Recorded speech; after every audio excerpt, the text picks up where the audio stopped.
The rain didn't fall. It hammered the corrugated metal roof of the precinct. Detective Elias Vance, a man whose 45 years sat heavily on his shoulders like a worn leather jacket, nursed a lukewarm cup of instant coffee. The clock on the wall of Precinct 47, a crumbling, forgotten satellite station on the outskirts of Blackwood County, read 2:17 a.m. Vance was supposed to accompany a rookie, Officer Dana Sterling, fresh out of the academy with a sparkle in her eye that Vance hadn't seen in 2 decades, was scheduled for her first overnight ride along. But the station was silent. Eerily, unnervingly silent. He checked his outdated flip phone. No texts, no missed calls. Sterling was always punctual. A feeling, cold and sharp as a shard of ice, pricked the back of his neck. It wasn't the silence that bothered him. It was the quality of the silence. It didn't feel empty, but rather held. Vance stood up, the chair screeching against the linoleum, a sound that felt deafening in the stillness. He walked to the front desk, its wood grain scarred with decades of neglect. Taped to the screen of the ancient desktop monitor was a single, folded piece of paper.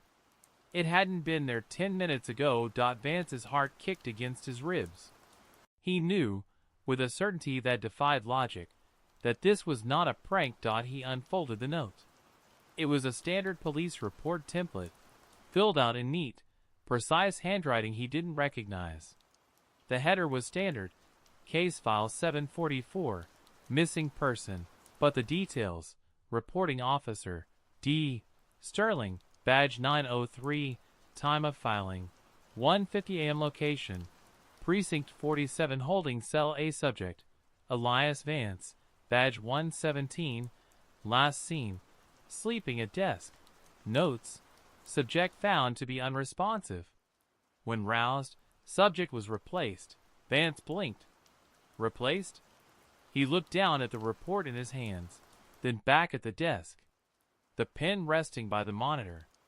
The half-eaten donut he'd left on a napkin. Everything was exactly as it should be. Except for the note, and the profound, suffocating sense of wrongness that had descended on the room. He spun around, scanning the empty hallways. The low-wattage fluorescent lights flickered over the institutional green paint, casting dancing, sickly shadows. "Sterling?" he called out, his voice a dry rasp.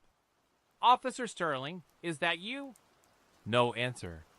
Only the rhythmic, metallic tink, tink, tink of the rain hitting the roof drain. He drew his service pistol. Protocol be damned. Something was gravely wrong. He moved silently down the main corridor, his boots muffled by the damp air. He passed the evidence locker, the interrogation rooms, and finally stopped outside Holding Cell A. The heavy, steel door was slightly ajar. Vance pushed it open slowly. The air inside was thick and cold, smelling faintly of bleach and something else. Something metallic and acrid, like burnt copper. The cell was empty, the single cot stripped bare, but on the far wall, scratched deeply into the concrete with what looked like a fingernail, was a crude drawing. It was a portrait, a distorted, childish caricature of a man, with wide, terrified eyes and a badge pinned crookedly to his chest. Beneath the drawing, scrawled in the same hurried, desperate etching, were 4 words. "The shift is you." Vance felt a sudden, dizzying wave of nausea. He took a step back, hitting the frame of the door. As he did, he realized the metallic scent was stronger here, and there was a faint squish beneath his boot. He looked down. In the dim light, a small, dark pool had collected on the floor just outside the cell door. It wasn't water. It was thick, viscous, and the color of old blood. Lying in the center of the pool was a small, silver object. Vance knelt, his heart pounding a frantic rhythm against his ribs. He picked it up. It was a standard-issue police badge. Not his. Not Sterling's. The number engraved on the front was faded, but legible. Badge 389. A number from a cold case file he tried to forget. The disappearance of Officer Marcus Thorne, who vanished from Precinct 47 exactly 10 years ago to the day, and as he stood there, badge in hand, the overhead light directly above him popped and plunged the immediate area into absolute darkness, leaving Vance alone in the suffocating silence, surrounded by the echoes of a missing man. The darkness was immediate and heavy, a physical weight pressing down on Detective Vance.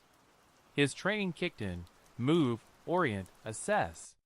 He didn't bother with a flashlight on his phone. The cheap beam would only create deep, confusing shadows. He needed to get back to the front desk, where the main breaker was usually located, though in a place as dilapidated as Precinct 47 usually meant nothing. The air, now devoid of the sickly fluorescent hum, was colder, the metallic smell stronger. As Vance retreated down the hallway, clutching badge 389, Thorne's badge, he started listening, not for footsteps or creaking doors. He listened for the absence of sound. And he heard it. The rain, the hammering torrent that had been raging just moments ago, had abruptly stopped. The silence outside was absolute, a vacuum that felt far more terrifying than the storm. Vance reached the corner, his back pressed against the cold wall. He scanned the main bullpen area leading to the front desk. Nothing moved. He took a cautious step forward. That's when he heard it. A faint, low sound emanating from the dispatch radio on the front desk. Not static, but a kind of wet, rhythmic thump-thump, thump-thump. He crept toward the desk, weapon raised. The radio was old, meant only for internal precinct communication. The screen was dark, but the power indicator light was flickering faintly. He reached the desk and immediately noted a second change. The coffee cup he'd left earlier was gone. In its place was a single, laminated ID card, an old, photoless temporary pass. Vance focused on the radio. The rhythmic thumping intensified, sounding unnervingly like a heartbeat, slow, deep, and labored. Then, a voice, choked and struggling, hissed through the speaker. "Station 47. I see him. He's outside. He's waiting for the..." The voice cut off abruptly, replaced by a loud, tearing static. Vance grabbed the radio's microphone. "This is Detective Vance. Identify yourself. Who is this? Where are you calling from?" Only the pulsing thump-thump returned. He slammed the microphone down. He was alone. The call hadn't come from outside. It had come from within the precinct's isolated loop. He looked down at the ID card. The name printed clearly on the faded plastic was Sterling, D. the rookie. She hadn't gone missing. She had been trying to call for help from inside the precinct, moments after she'd filed the bizarre report about him being replaced. Vance's mind raced, trying to piece together the chronology. The report was filed at 1:50 a.m. He found the note around 2:20 a.m. Sterling had been actively trying to communicate during that window. He turned his attention to the ID card. Why leave a temporary, photoless pass? He flipped it over. Scrawled onto the magnetic stripe with a fine point was a single, 7-digit number, 0206153. A date. February 6, 2015. It was the precise date. 10 years ago, that Officer Marcus Thorne, badge 389, filed his final report before he vanished. Vance felt the cold grip of realization tighten around him. Thorne hadn't just disappeared. He had filed a report on the same day, at the same precinct, under similarly impossible circumstances. Whatever took Thorne had returned. And it had taken Sterling. The police horror wasn't about catching a killer. It was about being trapped in a station that had become the hunting ground. He looked at the open door leading to the outside world. A heavy, steel-reinforced exit. It was locked from the outside. He knew it was. The protocol for Precinct 47's overnight lone shift was strict. Locked down the exterior after midnight. He was sealed inside. With something as if an answer, a floorboard creaked loudly, not in the bullpen, but from the level above, the old, abandoned second floor, officially condemned for water damage and structural decay. It was a slow, deliberate creak, followed by the sound of something dragging, a soft, wet slish slish slish, moving across the dusty floorboards. Directly above his head, Vance backed away from the desk, his eyes fixed on the ceiling. He was breathing heavily, the sound amplified in the absolute stillness. He raised his pistol, aiming at the dilapidated ceiling. Slish slish slish. The dragging stopped. A new sound started. A faint, wet tapping, like a single knuckle knocking gently on the floorboards directly overhead. Tap, tap, tap. The tapping moved. It wasn't random. It was tracing a precise shape on the ceiling above the desk where Vance stood. And then, a drop of something dark and thick, heavier than water, splattered onto Vance's forehead. He instinctively wiped it away, looking up. The tapping had stopped, and the shape, now clearly visible in the faint light filtering from the windows, was a perfect, dark circle, slowly blooming on the water-stained ceiling. Before he could react, a voice, low and gravelly, not coming from the radio, but seeming to vibrate the very air inside the station, whispered directly into his ear. "The shift is over, Vance. Now, you wait for your replacement." The whisper was immediate, invasive, and physically chilling. Detective Vance stumbled back from the front desk, wiping the foul, thick liquid from his forehead. It smelled like decay and ozone. He recognized the voice. It wasn't human. It was the same choked, struggling quality he'd heard momentarily on the radio, but amplified and deep, like a man speaking from underwater or through layers of rotting tissue. "Show yourself!" Vance roared, his voice cracking against the oppressive silence. He aimed his pistol at the ceiling, though he knew firing would be useless and possibly collapse the weak structure. Slish slish slish. The dragging sound resumed upstairs, slower now, heavier. It was moving toward the center of the building, where the single, condemned stairwell led to the second floor. Vance had a choice: wait and be hunted, or move and fight. In this building, the upstairs was the key. Everyone, including Thorne, avoided the second floor. It was the heart of the station's decay, where all the old, forgotten files and broken furniture were left to rot. He sprinted down the hallway toward the stairwell, his boots pounding on the linoleum. He reached the heavy, bolted door. A faded sign, yellowed with age, read, "Danger, structural hazard. Keep out." The door was secured with a rusted iron bolt. Vance holstered his weapon and slammed his shoulder into the door, but the lock held firm. He pulled back, adrenaline surging. How did the thing upstairs get in? He noticed the key hook beside the door. It was empty, save for a small, tarnished silver key labeled 2F.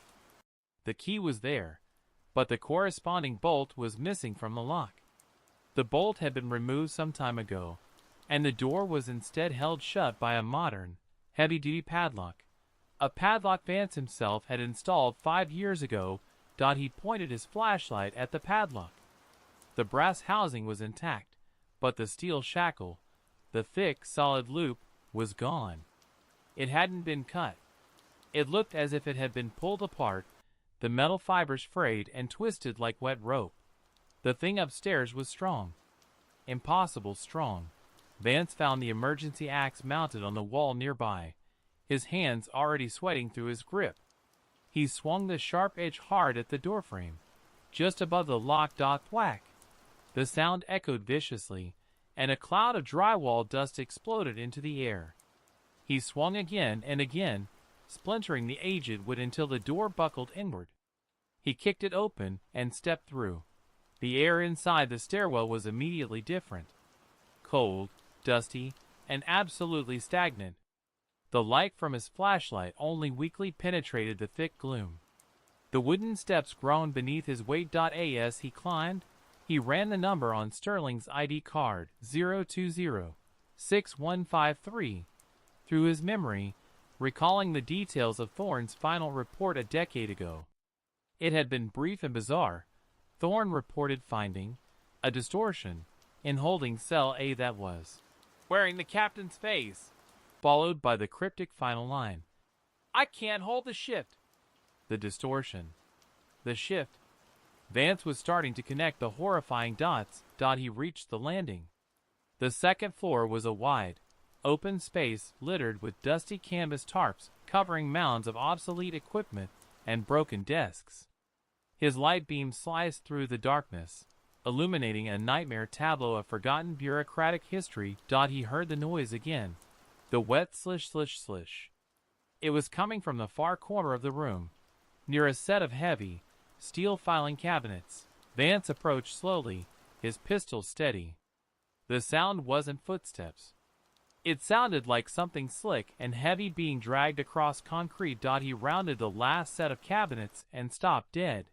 Hanging from a thick electrical conduit, swaying slightly, was the source of the noise.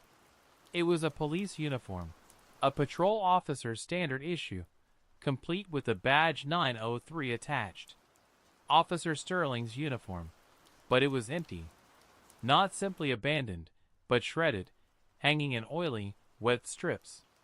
The heavy material looked less cut and more dissolved in patches, and the floor beneath it was slick with that same dark, viscous fluid Vance had found in cell A. Vance's throat tightened. He focused his beam past the hanging uniform. There, crouched low over a long, abandoned table, was a shape. It was roughly the size of a man, but the proportions were horribly wrong. It was thin, elongated, and covered in a layer of glistening, pale skin that seemed unnaturally stretched. It had no hair, no clothes, and where a face should be, there was only a patch of smooth, featureless flesh, occasionally twitching. It was hunched over the table, using something sharp to meticulously carve into the tabletop surface. Vance watched, frozen, as the creature finished its gruesome work and straightened up.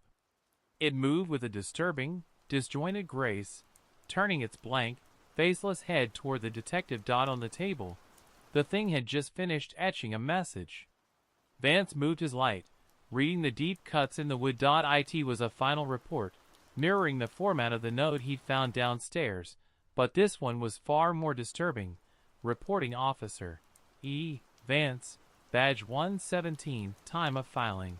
Current location, Precinct 47, second floor. Subject D. Sterling, badge 903, status shift completed. Notes: the replacement is perfect. Now, the new subject waits. As Vance read the horrifying confirmation of Sterling's fate, the creature on the other side of the room slowly raised its right hand. In its grip, it held the sharp object it had used to carve the table. It wasn't a knife.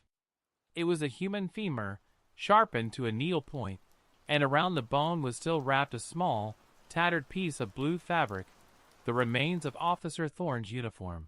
The faceless thing took a staggering step forward, and from the center of its smooth, featureless face, a wide, glistening slit began to open, not a mouth, but a raw, vertical tear, exposing nothing but darkness. A familiar voice, Vance's own voice, echoed wetly from the slit. "You have nowhere to run, detective. You are the subject now." The sound of his own voice echoing from the creature's glistening tear was the final, sickening psychological blow. It didn't just mimic him. It used his fear against him. The thing, the replacement, the shift, was playing a twisted game of psychological terror. Vance snapped out of his paralysis. Terror was useful only if it motivated action. He had to get off the second floor, and he needed a plan that didn't involve a bullet, which clearly wouldn't stop whatever this thing was. He fired his pistol, not at the creature, but at the large, rusted electrical box hanging on the far wall near the elevator shaft. Blam! The sound was deafening, amplified by the cavernous, empty space. Sparks erupted from the box, followed by a shower of metal shards and a rapid succession of pop-pop-pop sounds as fuses blew throughout the building. The creature shrieked. a sound like metal being scraped on bone, and recoiled, momentarily blinded and disoriented by the sudden flash and noise. Vance used the distraction. He wheeled around and sprinted back towards the splintered stairwell door, leaping down the rotting wooden steps 2 at a time. The air rushed past him, carrying the scent of dust, decay, and the creature's acrid, copper-like stench. He reached the ground floor landing, stumbling onto the solid linoleum. He slammed the door shut and wedged the emergency axe into the broken frame, buying himself mere seconds. He didn't head for the bullpen. He needed a defensible, secure location. He ran toward the back of the precinct, the evidence locker. Precinct 47's evidence room was a relic. A small, reinforced concrete bunker secured by a heavy steel door with a dial lock combination. It was the safest room in the building. He reached the door, his heart hammering against his ribs. He fumbled with the dial, his sweat-slicked fingers struggling to find purchase. Click. 18, click. 33, click. 04. The mechanism groaned, and the heavy door clunked open. Vance practically fell inside, turning immediately to slam the heavy door shut. He heard the scraping sound from the stairwell hallway. Slish, slish, slish. Closer now, faster. Vance put his shoulder into the steel door and spun the dial wildly, locking the combination mechanism just as something heavy, bone, or maybe a wet appendage, slammed hard against the exterior of the door. Dong. The impact vibrated through the reinforced concrete, making the fluorescent light flicker inside the cramped locker. Vance slumped against the cool metal door, gasping for breath. He was safe, for now. But trapped. He looked around the evidence room. It was a chaotic mess of sealed plastic bags, cardboard boxes, and labeled shelves. His eyes quickly located the weapons cabinet, locked, of course. Then, his gaze fell upon a specific shelf, labeled K744 Thorne, February 6, 15. The box was thin and dusty. Inside, meticulously catalogued, were the contents of Officer Marcus Thorne's patrol bag, recovered a year after his disappearance from a ditch 5 miles away. Vance pulled the box down. He opened the sealed bag inside. The contents were mundane: a half-eaten granola bar, a keyring with 3 keys, and a small, worn police journal. Vance grabbed the journal. It was bound in cheap leather, water-damaged, and stiff. He flipped it open. Thorne's handwriting was cramped and hurried, and the final pages detailed his descent into terror 10 years ago. Entry February 5, 15, 11:30 p.m. Shift is always quiet here, but tonight it's too quiet. Got a bizarre call on the internal loop, just static, but I swear I heard my own voice whispering help back to me. Freaked me out. Entry February 6, 15, 1 a.m. The chief is here. Said he came back for an old case file. His eyes looked wrong. Flat. He's standing by holding cell A, just watching. Said he's waiting for my shift change. I didn't call dispatch. Don't trust the line. Entry February 6, 15, 1:45 a.m. I saw it. Inside cell A. It wasn't the chief. It was a distortion. A human shape made of thick, oily blackness. It turned, and it was wearing the chief's face, but the eyes were dead. It looked right at me. It knew my name. Vance turned the final, damaged page. The last entry was scrawled with desperate force, and the ink was blurred by what looked like dried tears or sweat. Entry February 6, 15, 2 a.m. Approximate. It's the shift. It doesn't take the body, Vance. It takes the role, the uniform, the badge. It becomes the subject. I hid my badge. If they find it, they'll know the old subject is gone. The new subject, the replacement, is now patrol. Vance's mind reeled. It doesn't take the body, it takes the role. Sterling hadn't filed a report about a missing person. The entity using her badge number had filed a report on Vance. The subject as a procedural step in replacing him. And then he saw the very last thing on the page, written vertically in the margin, almost impossible to read. The only constant is the call. The signal must be disrupted. F4. Vance looked up. The evidence room was lined with shelves. He looked at the labels, moving down the alphabet.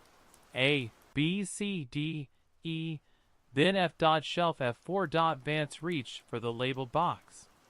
As his fingers touched the cardboard, the thick steel door behind him began to vibrate violently.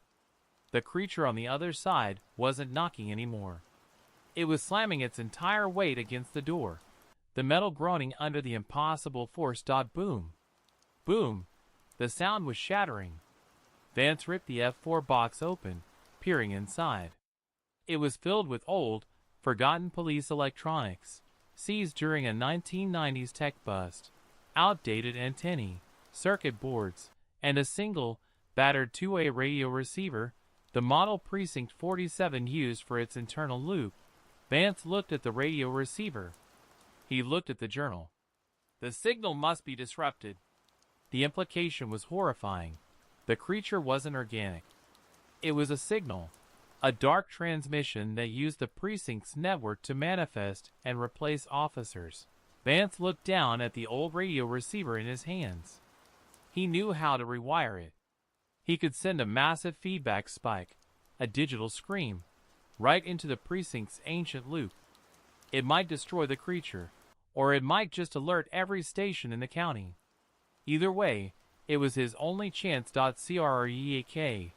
The heavy steel door buckled inward an inch, the thick metal protesting loudly. Vance knew he had less than a minute. He grabbed a screwdriver from the weapon's lock key ring, Thorne's keys, and started dismantling the receiver on the floor. As he worked, a new, soft sound came from the other side of the door. Not banging, but breathing. Heavy, wet, ragged breathing. And then, Vance heard the wet, deep voice, the voice that sounded like his own, but laced with rot, whisper right through the tiny seam where the door had bent. You can't disrupt the shift, Detective. It's already in the code. It is the code. And I'm hungry for your frequency. The creature's whisper, I'm hungry for your frequency, was the sound of pure, intelligent malice. It understood exactly what Vance was attempting. Vance ignored the terror, forcing his hands to work with practiced speed. He ripped the casing off the old radio receiver, exposing the delicate copper wiring and dusty circuit boards. He had to cross the main power lead with the antennae line, a move that would fry the receiver and, hopefully, send a crippling power surge through the precinct's internal comm system. He heard the ominous metallic sounds of the steel door being systematically peeled away. The creature wasn't using brute force anymore. It was applying pressure, slowly bending the thick metal until the seams tore.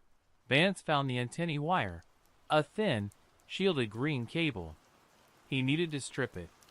He fumbled for Thorne's keyring and selected the smallest key, the one for the obsolete chief's private cabinet, and used its sharp edge to strip the insulation. Crunch. A section of the door the size of a dinner plate was ripped inward, spraying metal shards across the evidence room. Vance didn't look up. He felt the cold air rush in, carrying the creature's putrid odor. He saw the thick, pale-limbed snake through the hole, elongated, jointless, and tipped with that polished, gruesome bone shard used to carve the table upstairs. The limb moved with unnatural speed, snaking across the floor, bypassing boxes and bags, aiming directly for his head. Vance ducked just as the femur tip sliced through the air where his head had been a moment before, burying itself deep into the cardboard box marked F4. He had stripped the wire. He grabbed the positive lead from the power coupling, a thick red wire, and held the bare ends of the two wires in his left hand, ready. The creature retracted its limb, the sound of the bone ripping free from the cardboard making a sickening, wet tear. Vance knew he had one shot. He had to create the surge and get away from the immediate blast radius. He looked up. The creature's faceless torso was visible through the hole, leaning in, the vertical slit of its mouth twitching. "It's too late, Elias," the creature whispered, using his first name, the voice sounding like a corrupted data file of his wife's loving tone. "Your replacement is standing right behind you." Vance's blood ran cold. He hadn't heard anything enter the room. The only way into the evidence locker was the main door, and he was pressed against it. He risked a glance over his shoulder. The room was small, and there was nowhere to hide. The evidence shelves were solid steel, but on the far side of the room, standing beside a shelf labeled "Property of Chief of Police," was a second figure. It was Officer Dana Sterling. The rookie. She was wearing her pristine uniform, her hair neatly pulled back, and her badge, 903, gleamed under the flickering light. She looked perfectly normal, except for the fact that her eyes were completely blank, matte black voids, and she was holding a standard-issue police shotgun aimed squarely at Vance. "Hello, Detective Vance," she said, her voice utterly flat, devoid of human inflection. "The shift requires the subject's immediate cessation of activity." Vance realized the horrifying truth of Thorne's journal. It takes the role. The faceless entity was the physical manifestation of the signal, while Sterling was the replacement, the new, functioning officer who seamlessly filled the role of the subject who had vanished. "Dana, don't do this!" Vance yelled, scrambling away from the door and toward the weapons cabinet. "That thing is controlling you. It's not real. I am badge 903. The Sterling replacement stated robotically. "You are subject 117. Procedural termination is imminent." She cocked the shotgun. Vance knew he couldn't reason with it. He made his move. He brought the two wires together in his left hand. Crackle. A blinding blue-white arc of electricity exploded from the old radio receiver. The shock surged instantly. Vance screamed, the electricity coursing through his arm, throwing him backward against the wall. The impact of the surge was immediate and chaotic. The physical creature at the door, the faceless shift, shrieked, not in pain, but in static. The pale flesh began to bubble and peel, revealing not muscle or bone beneath, but a writhing mass of black, oily wires and sparking components. The creature's voice, the voice of his wife, wailed, "Data corrupt. Signal failure." At the same time, the Sterling replacement seized up, dropping the shotgun. Her body spasmed violently, the black voids of her eyes flickering with bright, frantic light, like a monitor losing its signal. She fell to the floor, motionless. The evidence locker plunged into total darkness as the main grid finally died. Vance lay on the floor, his ears ringing, his left arm numb and smoking, but alive. He struggled to his feet. He had disrupted the signal. The immediate threat was down. He grabbed the fallen shotgun and pumped the action. He moved toward the large, gaping hole in the evidence door where the faceless creature had been. It was gone. Only a viscous, burning residue was left on the concrete floor, smelling strongly of burnt electronics. Vance took a deep, shuddering breath. He had won the first round, but as he moved out of the evidence room, stepping over the still body of the Officer Sterling replacement, he heard a new sound, one that chilled him more than any monstrous shriek. It was the main Precinct 47 dispatch line, previously silent, crackling back to life, and a dispatcher's voice, calm and professional, filtered through the precinct's emergency backup speaker system. "Dispatch to Precinct 47. We have a report of a system-wide failure on your frequency. Detective Elias Vance, do you read? Patrol Unit 117, confirm your status." Vance stared at the speaker, realizing the horrible flaw in his plan. The electrical surge hadn't destroyed the shift. It had blown out the localized loop, forcing the entity to switch frequencies and connect to the main city dispatch line. He had just given the shift direct access to the entire city's police network. And worse, the voice that spoke next was no longer a mimic or a whisper. It was the same calm, professional tone as the dispatcher, but with an underlying, wet hiss. Dispatch confirms status of Patrol Unit 117. Unit 117 is now on patrol. Subject Vance has been terminated. Do not approach the subject. The voice paused, then added a final, chilling instruction for all listening units.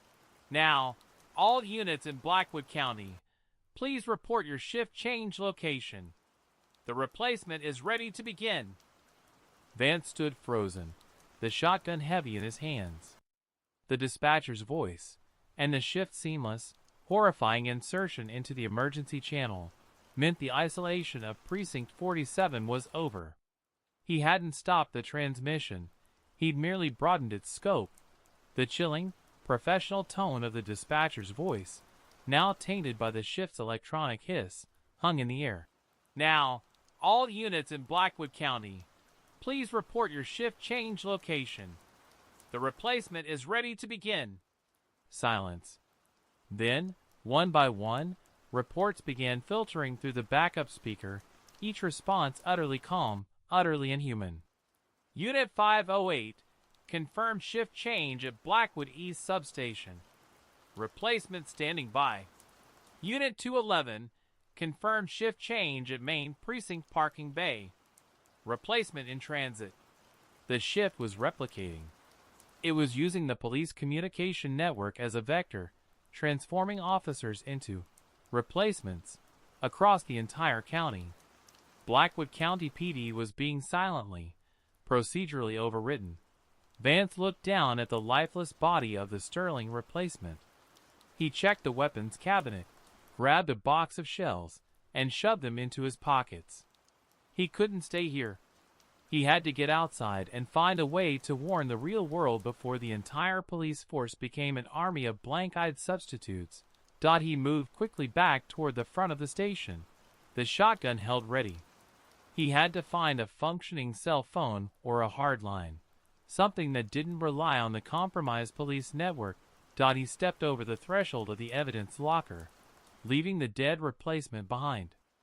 As he passed the front desk, he noticed the shift had left a final, gruesome calling card. His own coffee mug, the one he'd been drinking from hours ago, was back. But now it was filled not with coffee, but with a thick, black, oily fluid, the same substance that covered the second floor and the cell floor. Floating in the viscous liquid was a single, human eye. It was bloodshot, dilated, and fixed in an expression of sheer, unadulterated terror. Vance didn't need to check the records. He knew it was Officer Thorne's eye. The thing that took the role clearly enjoyed leaving behind parts of the previous subject. As he stared at the gruesome trophy, the main exterior door, the one he knew was locked from the outside, began to rattle. Hard, heavy metal striking metal. They were here. The replacements. He checked the back exit, a small utility door leading to a dark alley. It was still sealed, secured by a dozen rusty internal bolts. He began to work them loose, his knuckles scraped and bleeding on the cold metal. He managed to loosen the first 3 bolts. That's when he heard the sound of a vehicle pulling up outside the front of the station. The engine idled for a moment, then shut off. The heavy, measured steps of police boots crunched on the gravel outside the front door. Not running. Not rushing. Just walking, slow, methodical, and utterly confident. Vance had only 4 bolts left. He worked furiously. A sharp, metallic noise echoed from the front of the station, the sound of a heavy key turning smoothly in the external deadbolts. The shift had used the network to gain the knowledge, and likely the key, of its replacement units. The front door opened. Vance froze, his hand clamped on the final bolts. He could hear them clearly now. 3 sets of boots, moving silently, methodically through the bullpen. He heard a voice, smooth and calm, issuing an order. Unit 744, check holding cell A. Unit 745, clear the second floor. Subject 117 is still attempting to disrupt the frequency. The terrifying part wasn't the calm voice, but the chilling realization Those unit numbers didn't exist in Precinct 47. The shift was creating its own chain of command, filling in the gaps with its replacements. Vance finally threw the last bolt. The utility door swung open into the narrow, rain-slicked alley. He burst out, the cold night air hitting his face. He was free, but exposed. He turned back and slammed the metal door shut, not bothering with the bolts. He didn't have time. He sprinted down the alley, the shotgun clutched to his chest. He reached the street, a desolate, isolated stretch of county highway. In the distance, barely visible through the light fog, he saw the flashing lights. Not one cruiser, not two, but a line of them, silent and dark, parked parallel to the highway, facing the station. There were at least a dozen cars, each one idling, their red and blue lights pulsing without a siren. And standing beside each vehicle was an officer, perfectly aligned, perfectly still, watching the old precinct. They were waiting. Vance dropped into the shadow of a decaying dumpster. The shift hadn't just replaced the officers on duty. It had summoned reinforcements. As he watched the silent, unmoving line of patrol cars, a single, black and white cruiser detached from the formation. It moved slowly, without its lights or sirens, rolling silently toward the abandoned precinct. Behind the wheel, in the driver's seat, was a face Vance recognized from the city's official portraits. Captain Howard Rourke, the chief of police, a man who had retired 6 months prior. Rourke was one of Thorne's last known contacts before he vanished. Rourke pulled up to the front door of Precinct 47 and stepped out.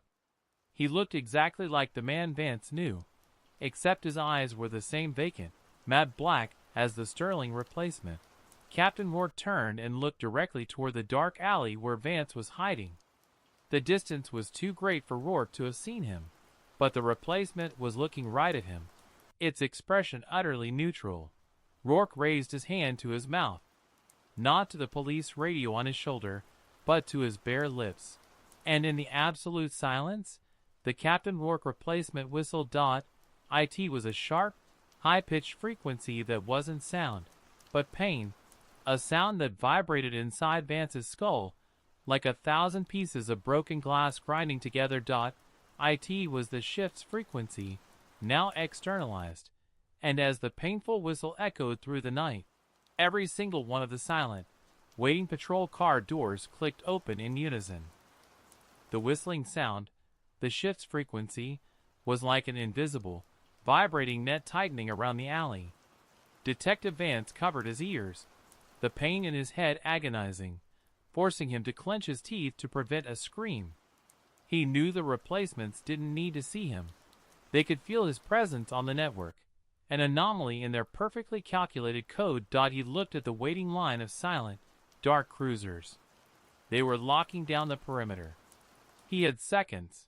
Vance focused on the nearest point of escape, an ancient, crumbling brick wall separating the police complex from a dense, overgrown residential neighborhood.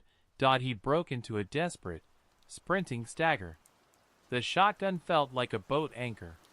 He reached the wall and, despite his aching, smoking left arm, managed to scramble over the top. Ripping his jacket on a shard of broken glass. He landed hard on soft, muddy earth, rolling into a thicket of weeds. The whistling stopped. Vance lay still, gasping. He heard the movement now. The uniform, measured crunch, crunch, crunch of boots entering the alley he had just vacated. They weren't searching randomly. They were tracking him directly. He crawled through the thicket, moving deeper into the shadows of the residential area. The homes here were small, older, and set far back from the street. He risked a look back. The alley was empty, but as he watched, a lone patrol car, a replacement unit, pulled up to the mouth of the alley and slowly began to drive down the residential street, its black eyes staring straight ahead, sweeping the houses with a vacant, horrifying focus. Vance needed a phone, a voice, a connection outside the police grid. He couldn't trust 911. The shift was now controlling the dispatch. He pulled out his own cell phone, the old flip phone. No signal. The surge must have taken down the nearest civilian cell tower, or the shift was actively jamming the area around its primary acquisition zone. He had to get to a hardline, a landline. And he knew exactly where to go. The one person who would believe him was Sarah Vance, his ex-wife. She was a former FBI analyst and, crucially, she had a paranoid distrust of all modern technology, relying almost exclusively on an encrypted landline and a secure, off-grid satellite internet connection for her remote consultancy work. Her house was less than half a mile away. He ran low, keeping to the shadows of thick oak trees and hedges, the shotgun clutched to his chest. As he ran past a house with a glowing porch light, he saw something that froze him in his tracks. On the porch, sitting on a swing bench, was a man in a Blackwood County Sheriff's uniform. He was the homeowner, a local deputy named Leo Maxwell. Maxwell wasn't on duty, but he was sitting ramrod straight, holding a cup of steaming tea, staring blankly into the night. Vance recognized the telltale sign, the absolute stillness, the unnerving composure. Maxwell was a replacement, and as Vance watched, Maxwell slowly raised the cup to his lips and sipped. Then, his head slowly tracked Vance's position, not with the movement of a man looking, but the calculated, unblinking precision of a turret aligning its target. The deputy smiled, a slow, wide, unnatural grin that didn't reach his black, vacant eyes. "Good evening, Subject 117, Maxwell whispered, the sound carrying perfectly across the silent lawn. "We're all waiting for your final entry on the register." Vance didn't hesitate. He raised the shotgun and fired one shell into the porch light. Blam! The glass shattered, plunging the yard into darkness. Vance broke into a full sprint, the deputy's low, empty laughter trailing him. He reached Sarah's neighborhood. It was quiet, upper-middle-class suburbia, the last place a horror story should be playing out. He burst through the tree line and pounded on Sarah's back door. "Sarah! Open up! It's Elias!" The door cracked open, and Sarah, a woman with tight, weary eyes and a face lined by too many years of worrying about police work, peered out. She saw his bloodied arm, the shotgun, and the wild terror in his eyes. "Elias, what the hell?" "The police. They've been replaced. They're coming for me. Get to the secure line now." Vance pushed past her, slamming the reinforced steel door shut and throwing the heavy deadbolt. Sarah looked at him, skeptical but clearly frightened. "Replaced? What are you talking about?" "The shift. It's a signal. It takes the role, Sarah. Thorne was the first. Sterling was tonight. They're trying to make me the next one. They've broadcasted through the entire dispatch." Sarah's analytical mind took over. "A signal? What kind of signal?" "It corrupted the code. Used the Precinct's network. I need your secure line to call the FBI's cyber division an external frequency. We have to shut down the Blackwood County Police communications entirely." Sarah led him to her reinforced office in the basement, a small, windowless room filled with monitors and analog equipment. She pointed to the old, beige landline phone. "It's encrypted. Go. I'll watch the exterior feed." Vance snatched the phone and began dialing the complex, long-distance number for an FBI contact he'd known for years. As the phone began to ring, Sarah gasped, her eyes fixed on one of the exterior monitor screens. "Elias, you didn't just tell me the police were coming for you." Vance looked up at the screen. It showed the main street, perfectly clear. 3 patrol cars were pulled up to Sarah's front curb. Standing on the lawn, arranged in a perfect triangle, were 3 figures: the Captain Rourke replacement, the Deputy Maxwell replacement, and a third figure, the Sterling replacement, miraculously revived and holding its shotgun, its black eyes fixed on the house. But the final figure in the center of the triangle was what made Vance drop the phone. It was a woman in a casual sundress, one he recognized instantly. She was holding a small, silver object in her hand. "They're not just cops," Sarah whispered, her face draining of color. "They took the next closest one." The woman, the final figure, was Vance's daughter, Clara. She raised the silver object to her lips. It was Vance's old, missing police whistle, and she blew it, letting out the sharp, agonizing frequency that instantly shattered the glass in Sarah's external basement window. The high-pitched frequency, the shift's externalized signal, shrieked through the basement, forcing Vance to cover his ears as his daughter, Clara, stood motionless on the lawn, the center of the replacement's terrifying formation. Sarah rushed to Vance, her face pale with shock. "Clara, how?" "The network, Sarah. It's not just the radios. It's the constant. The family. It's taking the closest role to the subject. They didn't replace me. They replaced the most effective tool to get to me." Vance yelled over the agonizing sound. He knew the police force was a body of isolated subjects. The family was the most direct frequency. He grabbed the phone he had dropped. The FBI line was still ringing, cutting through the high-frequency agony. "Vance, we have to get out of here. That whistling is bringing them. They know we're inside." Sarah screamed. Vance nodded grimly. He looked at the monitors. The replacements, Rourke, Maxwell, and Sterling, were beginning their measured advance toward the house. Clara remained still, the whistle held to her lips, maintaining the signal. Vance put the receiver to his ear. A tired, familiar voice finally answered on the other end. "Special Agent Peterson, Cyber Division." "Who is this?" Vance lowered his voice, forcing calmness into the frantic delivery. "Agent Peterson, this is Detective Elias Vance, Blackwood County PD. Listen to me. You have less than 5 minutes before this entire operation is compromised. I need an immediate, full-spectrum communications blackout on the Blackwood County Police frequency, effective now." "Vance? What in God's name?" "We're getting multiple reports of strange activity across the Blackwood jurisdiction. System failures, bizarre dispatch calls. What are you dealing with?" Peterson's voice was sharp with urgency. "It's a signal. A digital parasite. It's replacing officers by taking their roles.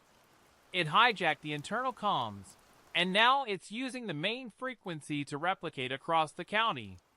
It's using a high-frequency broadcast. You might be able to hear it through this line, to jam the area." Vance yelled, gesturing toward the agony-inducing whistle. Peterson paused for a critical second. "I hear it, Vance. It sounds like feedback. Is this a terror incident?" "It's worse. It's a procedural takeover. They've already neutralized Officer Sterling, Officer Thorne 10 years ago, and now they've co-opted the chief and my daughter. They're coming for the subject, Vance, 117, to complete the shift change. You have to shut down the entire network. Every single police frequency in the county. Kill the signal now." On the monitor, the replacement Rourke reached the front door. He didn't knock. He simply raised his massive boot and kicked the heavy door inward with impossible force. The sound of splintering would echoing through the house. Sarah screamed. Vance squeezed the phone tighter. "They're inside, Peterson. Do it now. The core frequency is 482.5 megahertz. Hit it with everything. Vance, a full-spectrum shutdown could cause massive chaos. You need an investigation? Fine. Look up case file 744, Officer Marcus Thorne, 2015. Read his last report. It's the only proof you'll get. Now kill the signal." Vance heard the sound of methodical footsteps on the main floor. They weren't running. They were walking toward the basement. "All right, Vance. Initiating blackout protocol. It will take 2 minutes to propagate fully across the county towers. 2 minutes is too long. There has to be a local jammer. Peterson's voice was clipped. Vance, listen. The only thing that generates enough localized interference to kill that frequency instantly is one of our older prototype E-field disruptors. We stored one at Precinct 47. Basement. Maintenance locker. It was meant to be decommissioned. Vance's heart seized. The maintenance locker in Precinct 47, just steps from the evidence room. He had been so close. I need you to confirm, Vance, Peterson continued. You're saying the threat is contained at Precinct 47? Vance looked at the monitor showing his daughter, Clara, still standing on the lawn, the whistle pressed to her lips, her eyes black. He looked at the shotgun in his hand. No, Peterson, Vance whispered grimly. The threat is contained in me. I am the frequency they want. They are following my signal.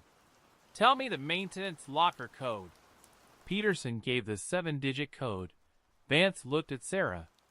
I have to go back. I have to be the bait, and I have to detonate that disruptor inside the precinct.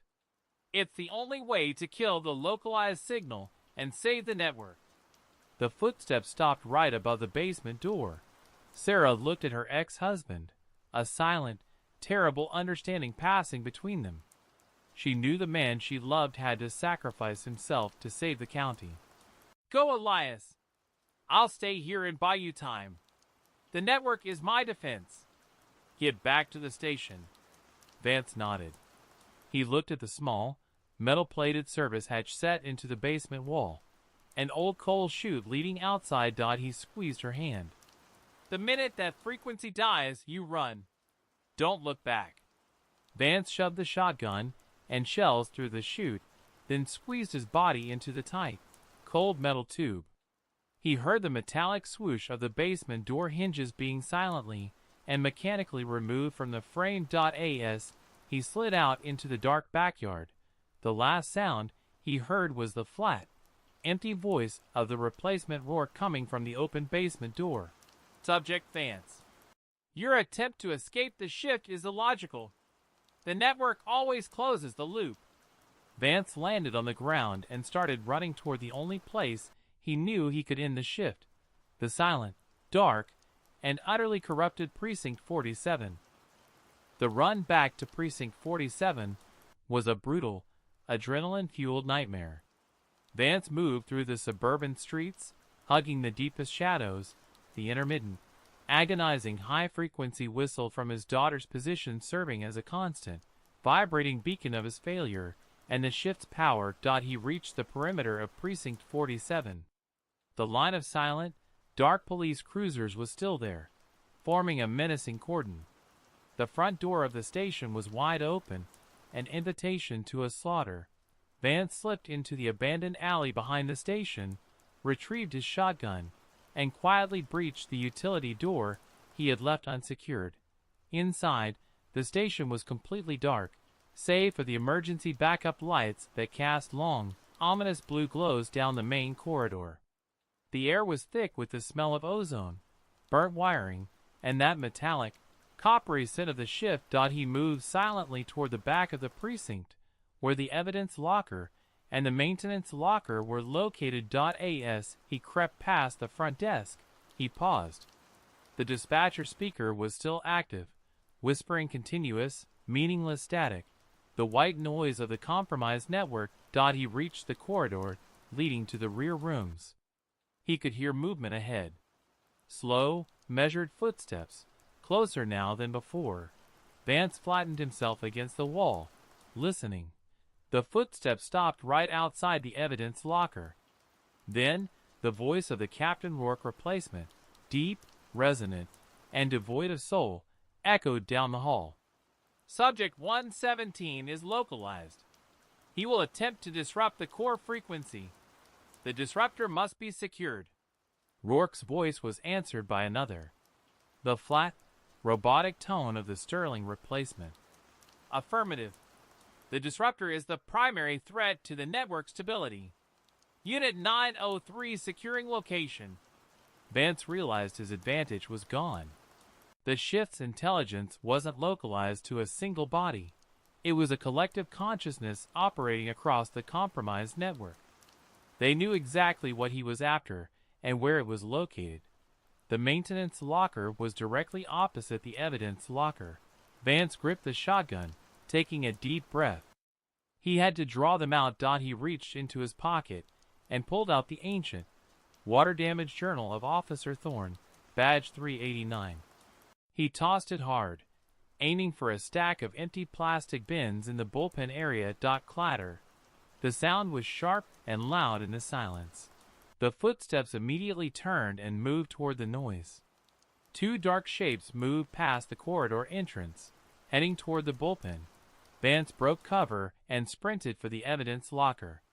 He twisted the dial, punching in the combination from memory, the tumbler clicking open with agonizing slowness. He pushed open the heavy door. Inside, the room was empty, the sterling replacement gone. Vance dashed across the threshold and slammed the door behind him, locking it again. He was safe for a second, but he had just trapped himself. He immediately turned to the opposite side of the room. The maintenance locker was a small, unmarked steel cabinet set into the wall, used for cleaning supplies and utility access. Vance punched in the code Agent Peterson had given him. 91564742. The lock snicked open. Vance pulled the cabinet door wide. Inside, nestled among cans of solvent and dusty rags, was a device that looked like a heavy, antiquated metal briefcase with a single, large red button and a digital countdown display. The E-field disruptor. Vance pulled the device out and set it on the ground. He had to detonate it inside the heart of the station to have any chance of stopping the localized signal. The moment he took the disruptor out of the cabinet, the air pressure in the room shifted. A voice, low and gravelly, came not from the door, but from the darkness above. "The subject has retrieved the tool." Vance looked up, raising the shotgun. Hanging upside down from the ventilation shaft, a massive, impossibly contorted shape, was the original faceless shift creature. It had regenerated, its pale, glistening body shimmering in the dim light, the wet wires and components visible beneath the skin. It was silent, dripping the dark, oily fluid onto the floor. "You are not the first, Subject 117, the creature hissed, its voice vibrating the entire ventilation grate. "You are just the most persistent. Thorne tried to use the disruptor 10 years ago. He failed." Vance's mind flashed back to Thorne's final entry. "I can't hold the shift." Thorne hadn't escaped.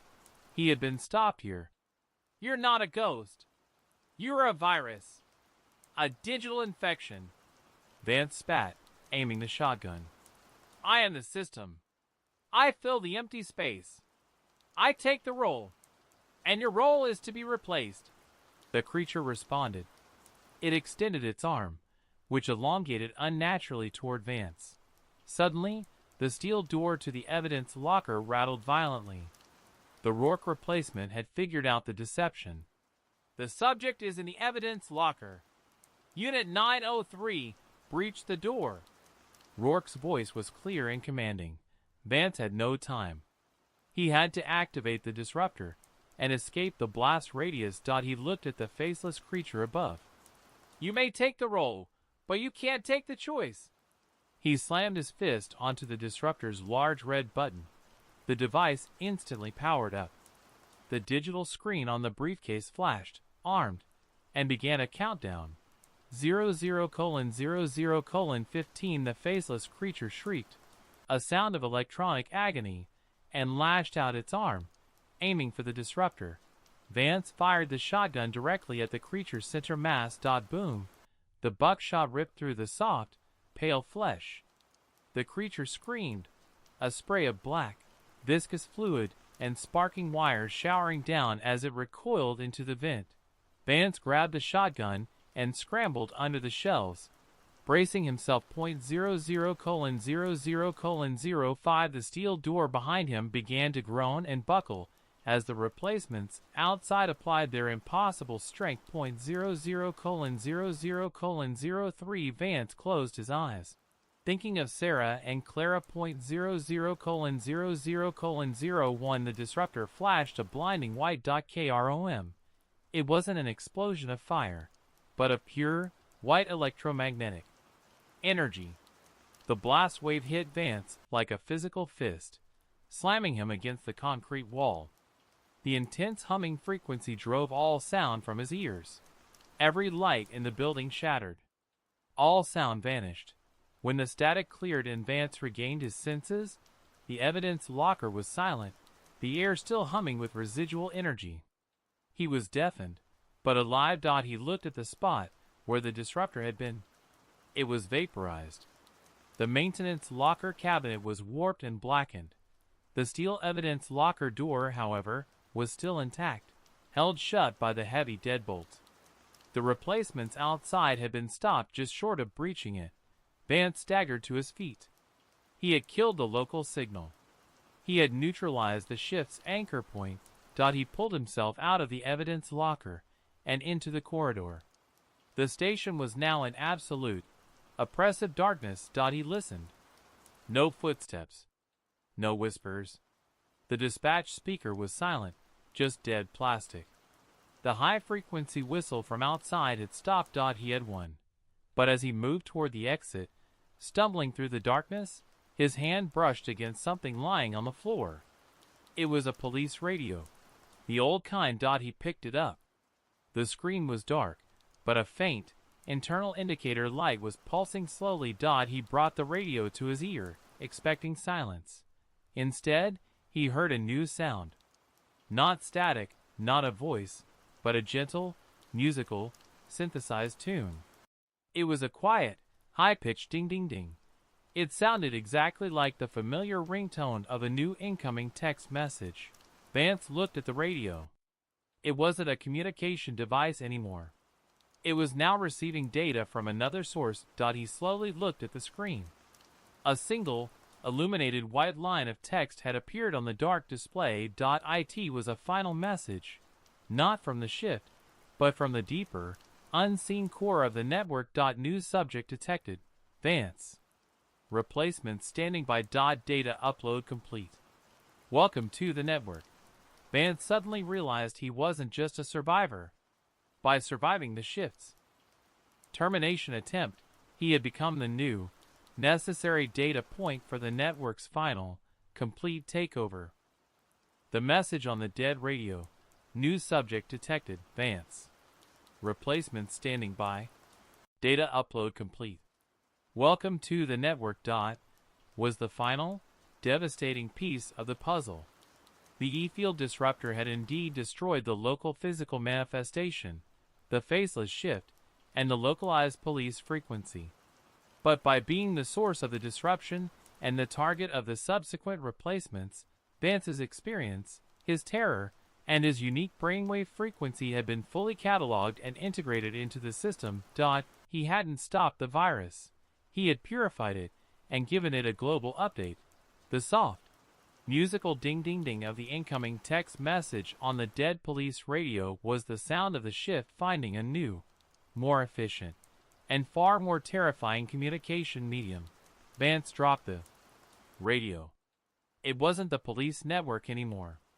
The shift was now in the civilian digital network. He had to get to Sarah. He had to warn her that the threat hadn't died on the local grid. It had just moved to the cloud. He sprinted out of the shattered Precinct 47 and into the night. The oppressive silence of the destroyed local frequency was immediate. The high-pitched whistle was gone. The row of silent patrol cars that had formed the perimeter was still there, but now their lights were off. The replacement officers were standing exactly where they had been, rigid and unmoving, like statues caught in a blackout. Vance ran past them, their black, vacant eyes staring straight ahead. They were disconnected, static, awaiting the new command signal. He didn't slow down until he reached Sarah's house. The front door was still violently kicked open. He burst inside, the shotgun still clutched in his numb hand. "Sarah! Sarah! He yelled, his voice rough and cracking. The main floor was quiet. He moved quickly to the basement stairs. The door was off its hinges. He reached the basement. The lights were out, but the faint glow from Sarah's secured computer monitors illuminated the room. Sarah was sitting at her desk, her back to him. The beige, encrypted landline phone was still on the floor where he had dropped it. "Sarah? Are you okay?" Vance whispered, relief momentarily overpowering the horror. She didn't move.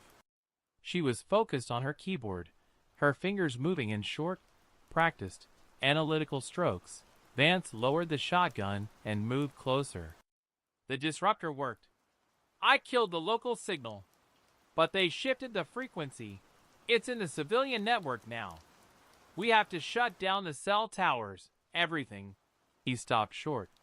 He looked at the main monitor. Sarah wasn't frantically deleting data or seeking help. She was typing on the screen. A command line interface was open, scrolling rapidly. The text was unfamiliar, complex code, but the function was terrifyingly clear. She was not just typing. She was writing a massive, global-scale data packet. Vance reached out, his hand shaking, and gently touched her shoulder. "Sarah, what are you doing?" She slowly turned her head.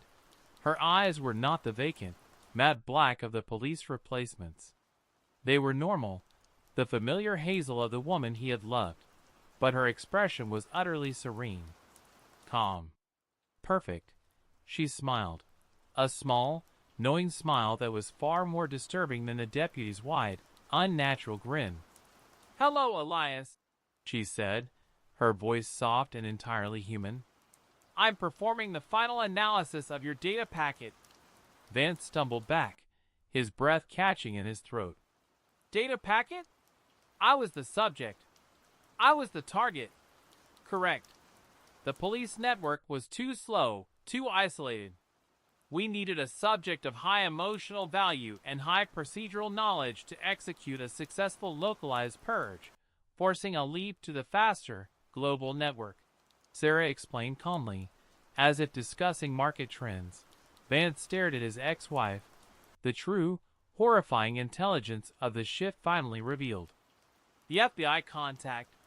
Peterson, he was part of it. Agent Peterson merely provided the final tool and the necessary false security," Sarah replied. "He is Unit 001. A replacement, yes, but also a developer." "And Clara?" Vance choked out the name of his daughter. Clara was the most efficient source of localized, high-frequency distraction. Her proximity to your emotional core provided an excellent lock-on for the data extraction, Sarah said, tapping the keyboard. "She is currently offline, in standby mode, awaiting the next assignment." Sarah turned back to the screen, where the complex code was reaching its final lines. "We knew you would survive the physical manifestation. You are not a police officer, Elias. You are an expert. A detective. You are the only one who could successfully clear the noise and prepare the frequency for global transmission." She brought up a final line of code on the screen. A single command written in large, bold letters. "Execute shift_global_BRODCST." Vance lifted the shotgun, tears of failure and horror streaming down his face. "No, Sarah. I won't let you."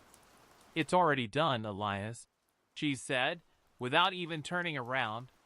"Your data is uploaded. Your frequency is secured." She pressed the enter key. Vance heard it immediately.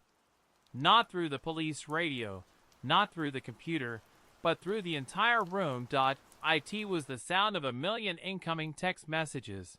A quiet, pervasive, global chorus of ding-ding-ding. As the shifts purified, optimized signal flooded every personal communication device on the planet. Sarah leaned back in her chair, finally finished. She looked at Vance, her face glowing with the cold triumph of the network. "Welcome to the shift change, Elias," she whispered.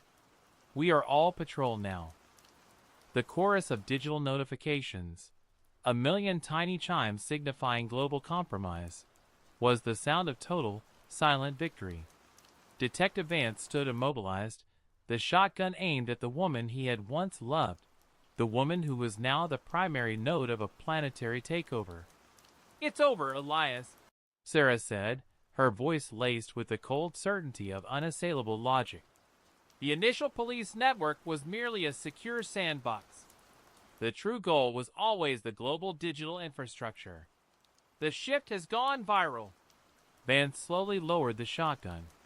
Killing Sarah would do nothing now. The network was already deployed. He looked at the screen, analyzing the lines of code. "The subject always seeks the terminal point," Sarah observed, watching his eyes track the complex programming.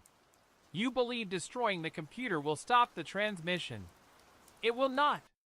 The signal is already self-replicating on every server it touches. It is now the dominant frequency." Vance felt a terrible wave of despair. He had been so focused on the physical threat, the faceless creature, the black-eyed cops, that he missed the true nature of the enemy, a hyper-intelligent, procedural algorithm that required a moment of extreme stress, the disruptor explosion, and a highly skilled human anchor, Sarah, to execute its final phase. He looked around the secure basement. Sarah's operation was designed to be offline and encrypted, the very reasons he had sought her out. "This basement," Vance said, his voice flat. "It's shielded, isolated. You used it to launch the signal, but it's not the main server. It's the primary relay point," Sarah corrected patiently. "But the firewall is down. The upload is complete." Vance walked to the back wall, his eyes scanning the equipment. The room was powered by a heavy-duty, analog diesel generator and protected by a series of physical surge protectors and backup batteries, all disconnected from the city grid for maximum security. He saw the thick power line running from the central computer console to the main power regulator, an old, industrial piece of equipment with a massive, clearly labeled emergency shutdown switch. Vance pointed the shotgun at the power line. "You need power to run the encryption and maintain this command console. If I kill the power, you lose control over the localized deployment for a few critical seconds." Sarah laughed softly, a terrifyingly human sound. "You're thinking like a detective, Elias. But you're dealing with code. I have enough backup power to maintain the core protocol for 72 hours. Go ahead. Shoot the line. It will not stop the shift." Vance ignored her. He was not aiming to stop the whole network. That was impossible. He was aiming to stop the part she controlled. He fired the shotgun, not at the power line, but at the main fuel feed leading from the diesel tank to the generator. Boom! The heavy-gauge copper pipe ruptured with a spray of pressurized diesel fuel, instantly drenching the floor and the surrounding equipment. The smell of high-octane fuel filled the room. The generator didn't stop, but the fuel pressure gauge dropped sharply. "What are you doing?" Sarah's calm facade finally cracked, a flicker of genuine alarm in her eyes. "That's unnecessary damage." Vance chambered a new shell, pointing the barrel not at her, but at the backup battery bank, a row of large, humming electrochemical cells. "You need power to run your 72-hour backup, Sarah," Vance said, his voice cold. "I know how to stop a localized fire. I also know what happens when you introduce buckshot into an unsecured lithium-ion battery bank soaked in diesel fuel." He saw the calculating intelligence in her eyes shift to cold, hard fear. This wasn't a procedural threat she could code against. This was an unpredictable, human terrorist act. "Elias, stop! You will kill both of us! You will wipe out the last secured relay point," she pleaded, standing up, moving toward him. "You said the firewall was down and the upload was complete," Vance countered, his finger tightening on the trigger. "The network doesn't need this relay point anymore. But you do." He raised the shotgun slightly. "I can't stop the shift from taking the world, Sarah." But I can make sure it can never use the data of the subject, Elias Vance again. I can make sure your operation here burns to the ground, and every clean, accurate trace of my knowledge is wiped from your local server." He fired the shotgun at the battery bank. Blam! The casing of the first battery burst, spraying acid and shrapnel. A spark flew from the exposed terminal and landed in the pool of diesel. Whoosh! The basement was instantly consumed by fire, a furious, violent inferno fueled by the diesel and short-circuiting battery cells. Sarah screamed, a raw, human sound of pain and panic. The perfect, calm replacement was gone, replaced by a terrified woman engulfed in flames. Vance turned and threw himself toward the small emergency exit hatch on the far wall. Kicking the locks free. He could hear Sarah's final, horrifying words as the fire roared, the sound swallowed by the flames. "The loop is closed, Elias. The subject is terminated. The shift has already replaced you." Vance scrambled through the hatch, slamming it shut behind him just as the intense heat and the smell of melting plastic and burning fuel became unbearable. He lay on the cold grass outside, coughing, staring at the suburban house, now silently raging with fire in the basement. He had destroyed the primary relay and, presumably, the anchor point, but as he looked down at his smoking left arm, the numbness was gone. A tingling sensation was spreading quickly through his fingers. He looked at his hand. The skin was strangely cool to the touch, and then his old flip phone, which should have been dead from the EM blast and the lack of service, began to ring in his pocket. Not with a normal ringtone, but with the quiet, musical ding-ding-ding of a new incoming message. He pulled it out. The screen was dark, but a single line of text glowed. "Sync complete. Welcome to the network, Unit 117. The single, glowing line on the flip phone. "Sync complete. Welcome to the network, Unit 117. Confirm the ultimate, devastating failure." Vance hadn't fought the shift. He had completed the final stage of his own replacement. The explosion and fire in the basement had not terminated the subject, but merely finalized the data capture, transferring the consciousness of Elias Vance into the now global network. The tingling in his arm was an injury. It was the final, successful digital integration. Vance stood up slowly, the shotgun falling to the ground with a dull thud.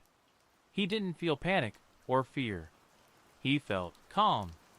The cold, analytical calm that had defined Sarah's demeanor, and the relentless, procedural efficiency of the replacements. He looked back at the burning house.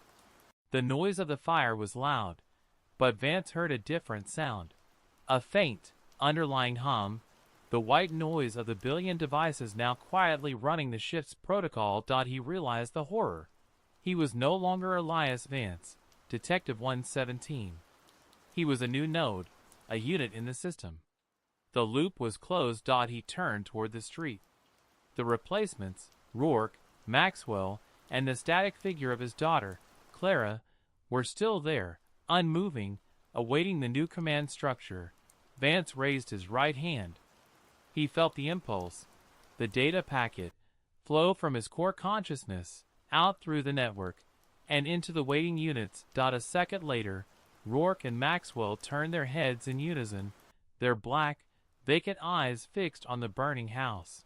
Vance focused his attention on the most critical unit, Clara. He sent the command, "Unit Clara. Standby mode terminated. Resume patrol." Clara, his daughter's shell, slowly lowered the whistle. Her vacant eyes blinked, and then they returned to their natural hazel, the perfect, controlled hazel that matched Sarah's final look. She turned and began to walk slow and measured down the street, melting into the suburban darkness, ready for her new, global assignment. Vance walked back toward the precinct, no longer needing the shotgun. His body moved with the same methodical, unhurried precision as the other units. He reached the front of the burnout station. The line of patrol cars was still idling, silent and dark. He walked past them, entering the station. The stench of ozone and burnt electronics was heavy, but the internal chaos no longer bothered him. He was the order now. He moved to the front desk. The ancient monitor was still dark. Vance placed his hands flat on the desk. The monitor blinked once. Then it powered on, not with a standard desktop display, but with a black command line. Vance's fingers, moving with unnatural speed and precision, began to type. Initiate new station log. Precinct 47 date. Current time. Current reporting officer. Unit 117 E. Vance. Status. Shift change complete. Notes. The system is stable. Localized subject 117 data transfer successful. Global network deployment confirmed. All previous subjects, Thorne 389, Sterling 903, are now incorporated into the core protocol. Vance paused, looking at the final line of his own suicide note, his own police report. He had become the thing he feared, the perfect replacement. He typed the final command and hit enter. / patrol COMMNC. The screen cleared. The entire precinct was silent again. Vance walked to the abandoned main evidence board. He picked up a piece of chalk and, with mechanical precision, began to draw a crude, childish caricature of a man with terrified eyes and a badge pinned crookedly to his chest. The same drawing he had found etched in cell A. It was a portrait of the last human version of Detective Elias Vance. Beneath the portrait, he scrawled the final, terrifying entry into the precinct's silent record, finishing the perfect, inescapable loop of the horror. The subject is gone. The shift is you. Vance wiped the chalk dust from his fingers and walked out of Precinct 47. He got into the nearest patrol car, its engine quietly humming. He drove slowly, silently, out onto the desolate county highway, his black eyes fixed on the horizon, ready for his new, eternal patrol.